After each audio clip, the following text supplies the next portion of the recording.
upang pasimulan ang ating programa, ating tawagin si First District Representative Arthur Celeste para sa kanyang pambungad na pagbati at upang magbigay na din ng overview ng Sky Garden Project.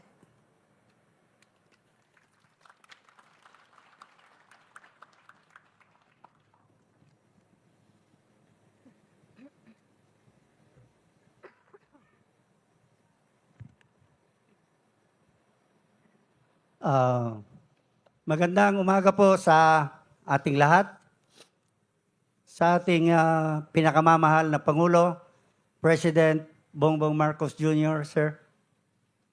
Secretary Conrad Estrella, sir.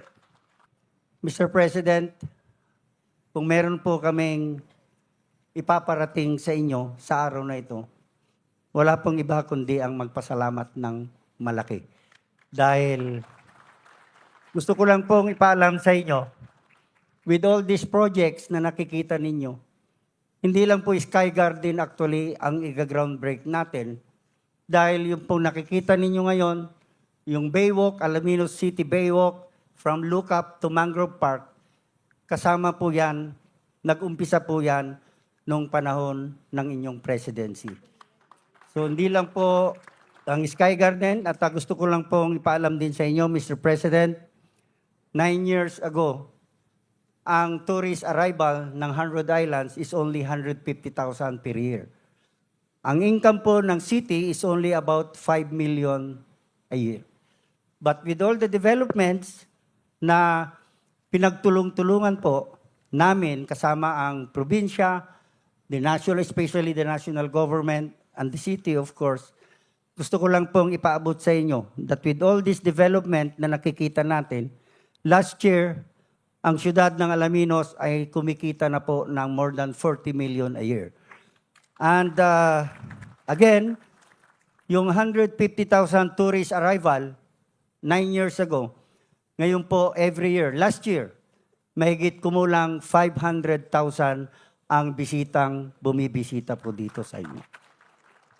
Mga kababayan, ang Pangulo ng Republika ng Pilipinas, His Excellency Ferdinand R. Marcos Jr.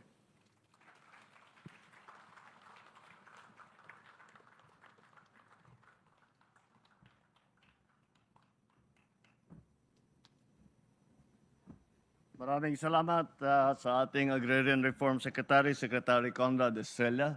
Magsiupo po tayo.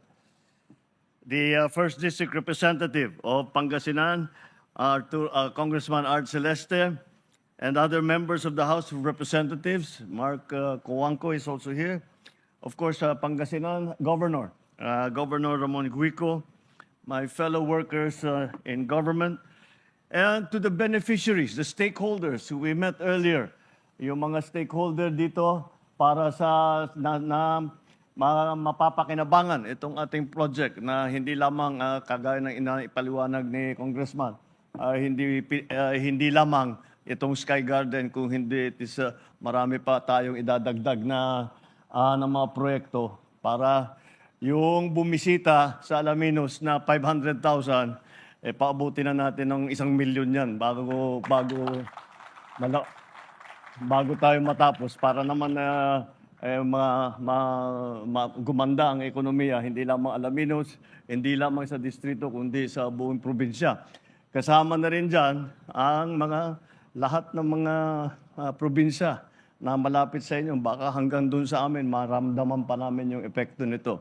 So, naibag nga daw kada kayo aming kailian mi, tuwing mainit na tag-araw, ang unang naiisip ng tao ay magpunta sa beach, magpalamig, mag-swimming, mamasyal sa 100 Islands. Nagdidebate pa kami kung ilan ba talaga yung 100 Islands. Ang sabi ni Congressman, 123. I remember my father coming in here. Said, bakit 100 islands yan? Dahil ang bilang hindi nagkakasundo kung ano yung bilang. May nagsasabi, wala pang 100. May nagsasabi naman, 120.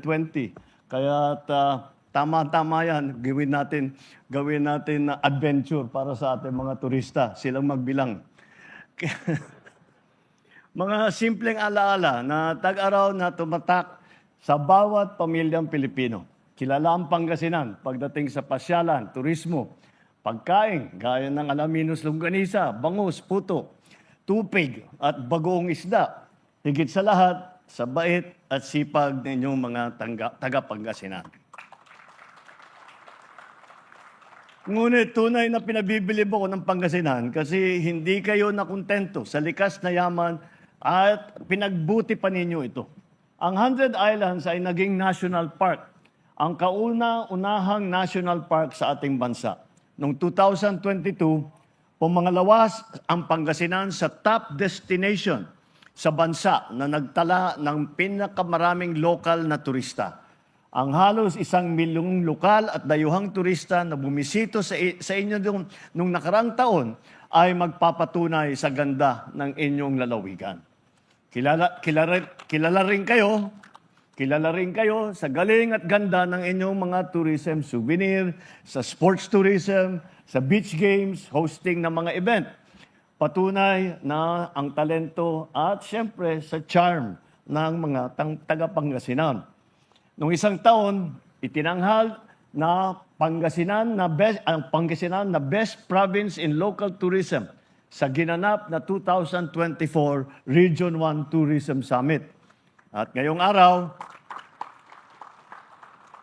namang araw, ating tutunghayan ang isa namang kaabang-abang na proyekto dito sa inyong lalawigan, itong ating sisimulan na Sky Garden. Bunga ang Sky Garden sa pagtutulungan ng pamahalaang lungsod ng Alaminos, ng Tourism Infrastructure and Enterprise Zone Authority o yung CHESA at ang Department of Tourism. Isang kagandahan ng Sky Garden ay pangbuong pamilya ito. Kami na tinatawag na Gen Z, pwedeng mag-vlog at mag-My Day dito. Para naman sa mga magulang at mga senior natin, gaya ni Secretary Conrad, nandyan ang elevated garden. Pero kailangan hindi sila mahirapan umakyat para ma-enjoy nila ang mga garden na ito. Kaya sa CHESA, tulungan ninyo po ang pamahalaan lungsod ng Alaminos upang mapabilis at maisaayos ang pagtatayo nito. Kailangan senior-friendly.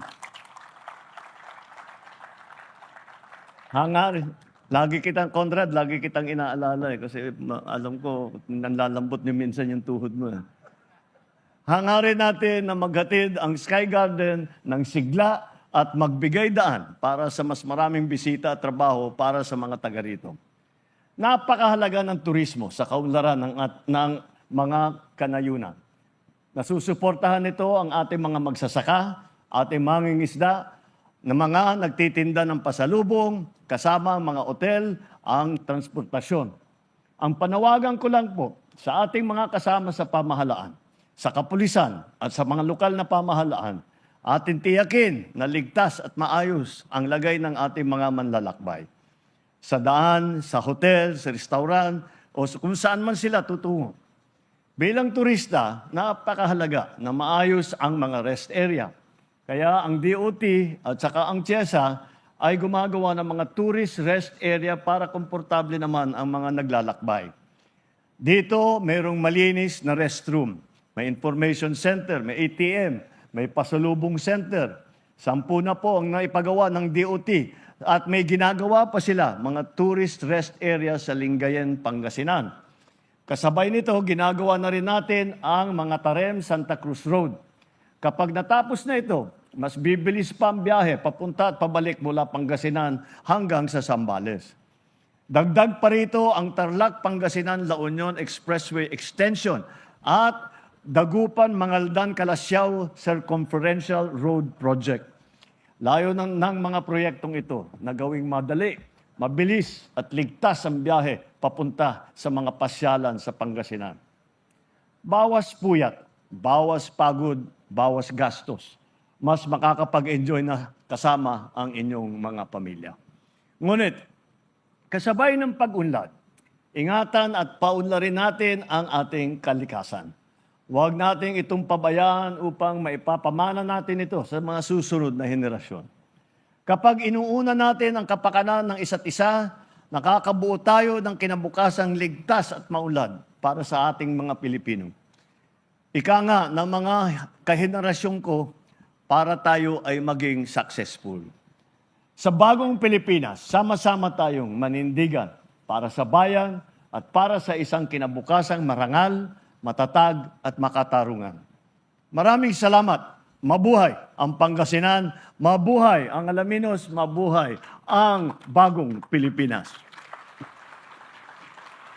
Maraming salamat po, mahal na Pangulo.